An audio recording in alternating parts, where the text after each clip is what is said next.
Hello and welcome to this Tuesday edition of Border Report Live, coming to you from Harlingen, Texas in the Rio Grande Valley. My name is Rudy Mideles and I am your host for today's edition. And also joining us today is South Texas correspondent Sandra Sanchez. And a little later in the program, we're also going to hear from our San Diego correspondent Salvador Rivera. But let's go ahead and bring in Sandra right now, who has been following the latest that's happening. The big story for those of us that are living here in South Texas on the border in deep South Texas is that brand new federally designated military zone that runs along the banks of the Rio Grande. Sandra, you've been following this since it kind of broke last week. Tell us what this national defense area is, how big is it, and what does it actually mean for us living here? Yeah, Rudy, to me, it is the most significant announcement since I moved here to the Rio Grande Valley in 2013.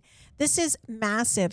They are talking 250 miles in two South Texas border counties, Hidalgo and Cameron County. Right here where we are in Harlingen, this is Cameron County. This starts at the Gulf of Mexico, as you know, to what we call the Mid-Valley. And then the Hidalgo includes the big city of McAllen. So they are saying 250 miles. These were lands that were previously under management by the International Boundary and Water Commission. What you're looking at right there is a levee.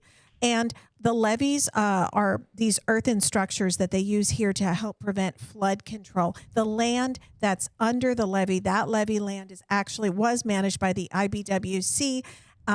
You can even see border wall there in the background. But in what the announcement said is from now on, this land is now an extended military base. That means it is part of Joint Base San Antonio, which is 250 miles away from us. And this is an extended military zone, which means if you set foot on that area, you're walking on a military base and you're trespassing. So if I'm trespassing in that zone, let's say I'm just, going for a jog or whatever, my usual jog. This is new, something I haven't seen before. I get caught. What kind of charges am I facing if I accidentally cross that line that wasn't there last week? Yeah, and just to back up a little bit, a few years ago, they actually passed a law saying we really couldn't be on the levee. And that, I think, was in preparation for before they built the border wall on the levee. And an enforcement zone with the border wall exists at 150 feet north or south of the border wall. So actually, we're really not supposed to be on the levee anyway, but many of us do. I walk dogs, I jog on the levee. Exactly. The idea is somebody illegally crossing into the United States, if they are caught in this military zone, they can be charged with criminal trespass in a military zone. This carries a potential jail time of 18 months. In addition, they can be charged with illegally entering the United States or re-entry into the United States if they had previously been apprehended. Now, you mentioned that we weren't kind of supposed to be up there to begin with when they passed that rule. No one's allowed on those levees.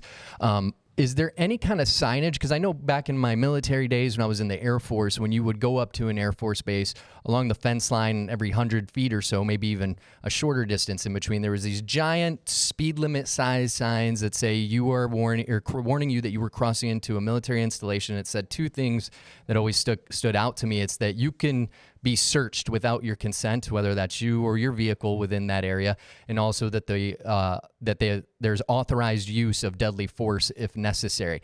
Is there any plan to put any kind of signage up to let folks? I mean, there's a lot of border and a lot of space in between here and the end of the border. What are they going to do to kind of let folks know that about this change? Yes, the Air Force, in making this announcement, said that they are going to put bilingual signs up like they have in West Texas.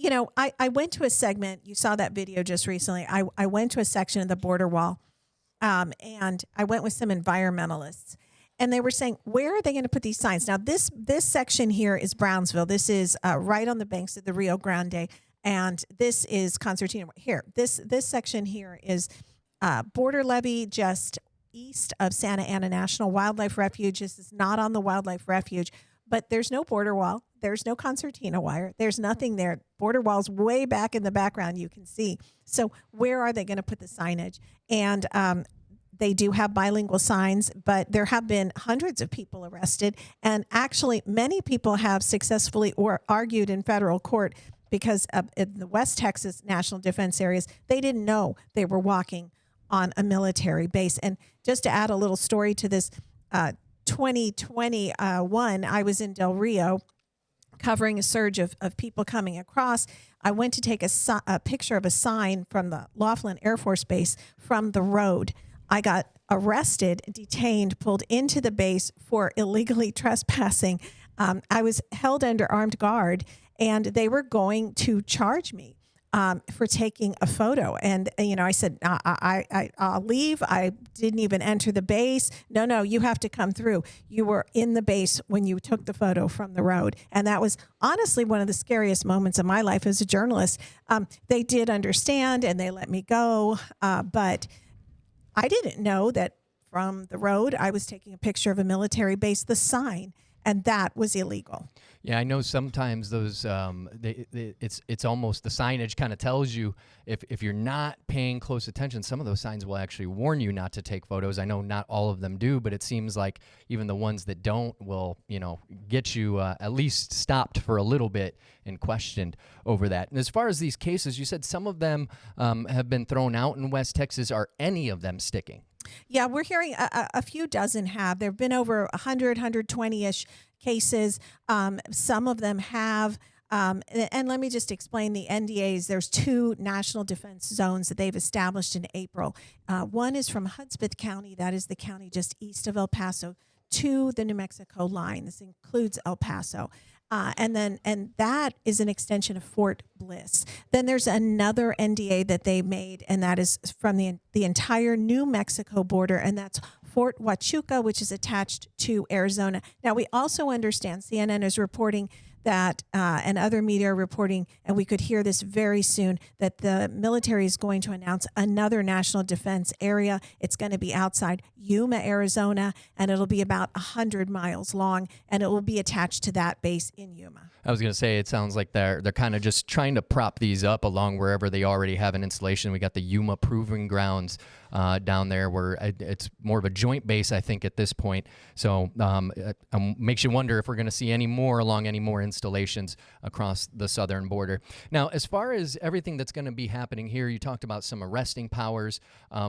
Who's going to be doing that? Since it's a military installation, do troops, do airmen from security forces units up at Lackland come down and take on that mission? Who does all that here? Well, I interviewed Hidalgo County Judge Richard Cortez, who had not been briefed by the federal authorities, but his sheriff, Eddie Guerra, Hidalgo County Sheriff, had spoken with them, and he was told that the military would have the ability to withhold someone, but they were not going to do arrests. And so they would withhold them and send them over to another federal agency. And keep in mind, these lands were IBWC, federal U.S. lands, transferred to another federal agency, the Department of Defense. So this is only on the federal lands. Yesterday, I spoke to U.S. Customs and Border Protection officials who said they will be processing these people, and that there are 9 stations here in the Rio Grande Valley sector, and they are more than equipped to process, as well as there is a central processing center that can hold people. So right now, that's what we're hearing. I know there was some concern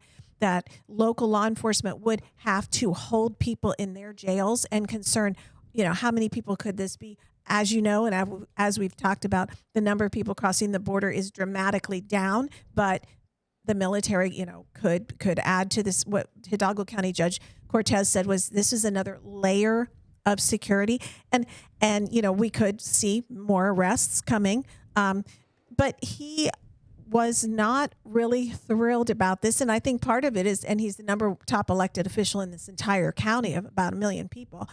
He wasn't told about it. I think we have some video of him talking about this.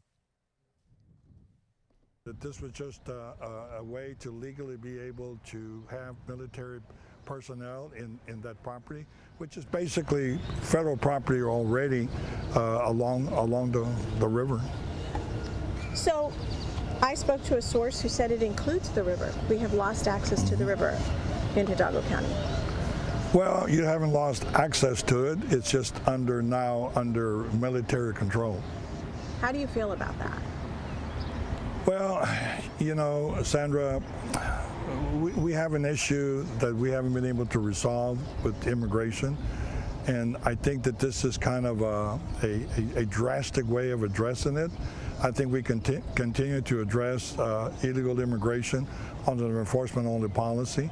I think that we need to have both. I think we need to change the laws to give people, immigrants that we do need and we do want, an easier way to get here, and a lot of these problems would go away.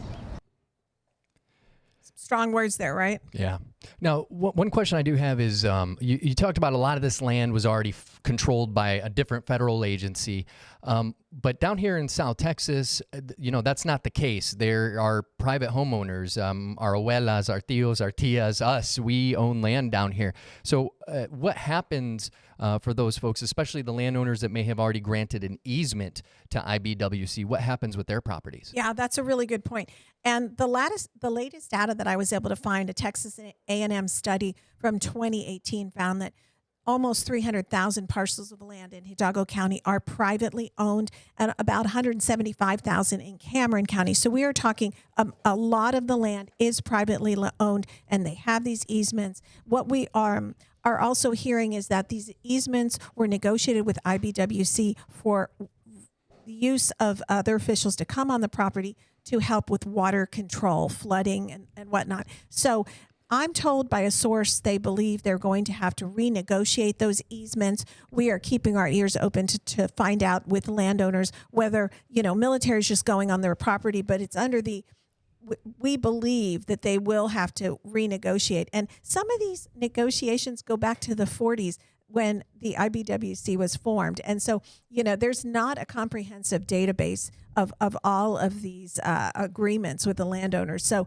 this, I'm told, was kind of a premature announcement. Of course, it plays in with the Trump administration wanting to really stop illegal immigration on the southwest border. Which should be interesting. It seems like easements, depending on the state, the locality, can go one way or the other, but it's going to be a lot of work for whoever is going to be taking on that task for sure. Well, this isn't the only military operation going on the border. About 1,300 miles to the west of us in San Diego, California, U.S. Marines have been on their border security mission, and when we come back, we're going to talk to our San Diego correspondent, Salvador Rivera, to fill us in on what those troops have been doing. So stay with us. Border Report is back in about a minute.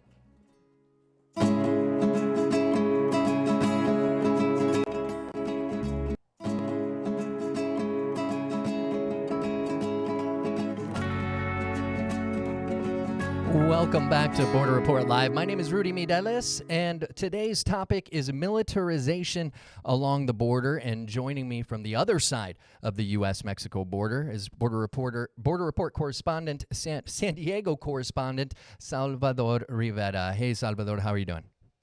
Rudy, how are you? Nice to finally talk to you. It's been a while that I've been gone. I apologize about that, but it's good to be with you guys finally.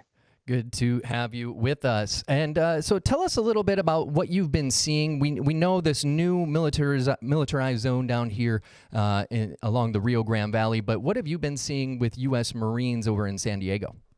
Well, certainly no extended military zones, areas like we've been talking about in Texas. Here, the Marines are in the area, but they've been basically in the background doing a lot of support missions like stringing concertina wire or sea wire, as it is referred to. The Marines are, again, every morning they go out. They're stationed at the Imperial Beach Border Patrol Station, which is near the coast. And every morning they get into a convoy, military vehicles, and they take off and they depart for various spots along the border between San Diego and Tijuana.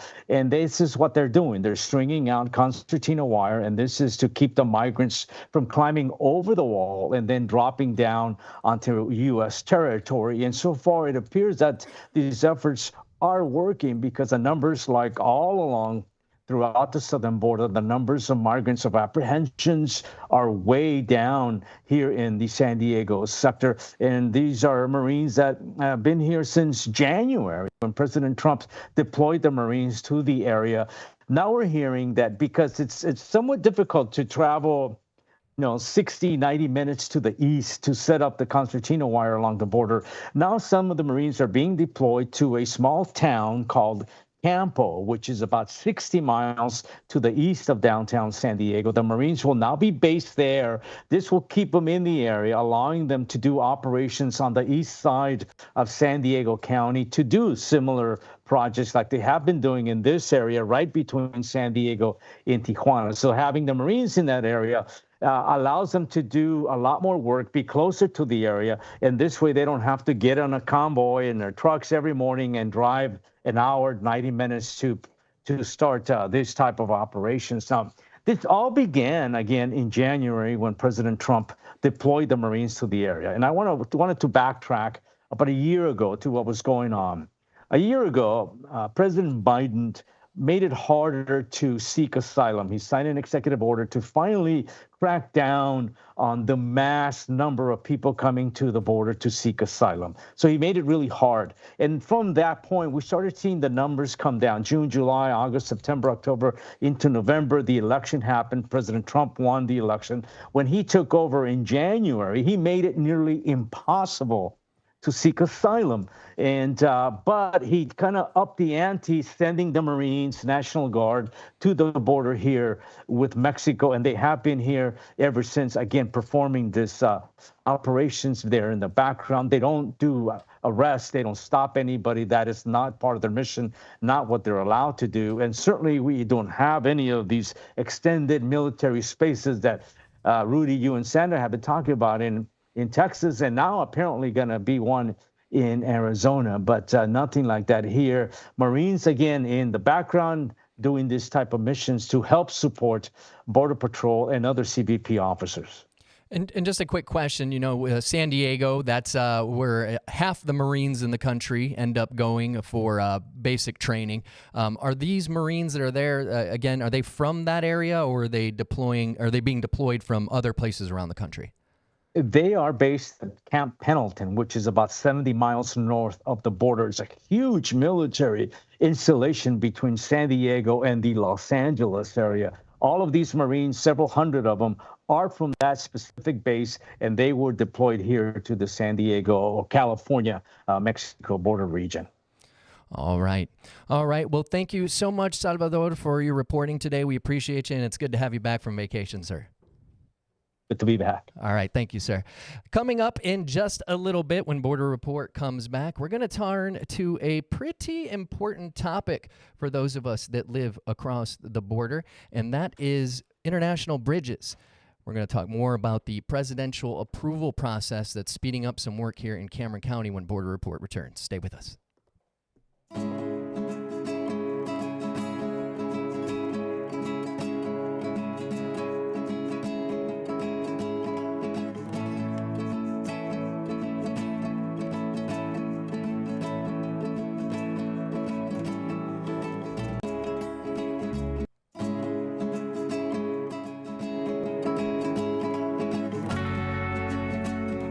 And welcome back to Border Report Live. My name is Rudy Mideles, and before the break, we were talking about something that's near and dear to everybody who lives along the border's heart, and that is the international bridges. In Cameron County, Texas's most southernmost county, right now is in the process of building a fourth international bridge, thanks to an expedited process approved by Congress in the last session. So let's bring back in South Texas correspondent Sandra Sanchez to talk about this process. I've been talking to friends and family about crossing back and forth to Matamoros, whether it be for work, shopping, just to get a bite to eat, and they all say the same thing: 2, 3, sometimes 4-hour waits just to go get a 15-minute haircut in Reynosa, So, what is this fast track process, and what counties are eligible to take part of it? Yeah, that's a really good point. And actually going to Reynosa, it's not going to help you, but going from Cameron County to Matamoros, we will have quicker routes because Congress, like you mentioned last year, gave special fast track expedited authorization to 3 counties, Cameron and Webb, which includes Laredo, and then Maverick, which includes Eagle Pass. And so far, there have been 5 presidential permits issued for 5 different bridges in those 3 counties, and they're awaiting a new one in Eagle Pass. So what's been approved is the expansion of the World Trade Bridge in Laredo, right there, which is the #1 port for commercial vehicles on the southwest border. And they're going to add 8 lanes north to south and then the expansion of the Columbia Solidarity Bridge outside Laredo also. This area, what you're looking at right there, is where the Flor de Mayo Bridge is going to be built here in Cameron County in North Brownsville. It's going to connect to Matamoros. And they just got, that's the last one that recently received presidential approval a few months ago, almost a year ago. The last bridge to get approval was in Eagle Pass, and that was just about a couple weeks ago. And that is going to be an expansion of that bridge. And so there also was a railroad bridge built. So with this process, it allows the counties to continue with their design and development before the NEPA or the National Environmental Protection Act regulations are all fully met. But it means that they must meet all the environmental regulations. So if they're in this process and they suddenly discover that there's some endangered owl that they're about to, threaten, then they have to stop the process and do a workaround. But in the past, they couldn't apply for it until the NEPA process went through. And it just took years and years and years. I've spoken to some local people who said, they've been talking about this new bridge for decades, which they probably have, but it was in 2021 they put the paperwork through, and because of this new law, actually they're going to get this 4-lane bridge here in Cameron County. Now, what are local officials saying about this? I know we heard from Hidalgo County's local county judge earlier. What did the Cameron County judge have anything to say on this subject? Spoke to him also recently. His name is Eddie Trevino Jr., and he's very encouraged by the process, and they have 5 years to get the first shovel in the ground. They have until May 31st, 2029, or their permit is expired. So I think we have something a little bit about what he says about how this process is helping them.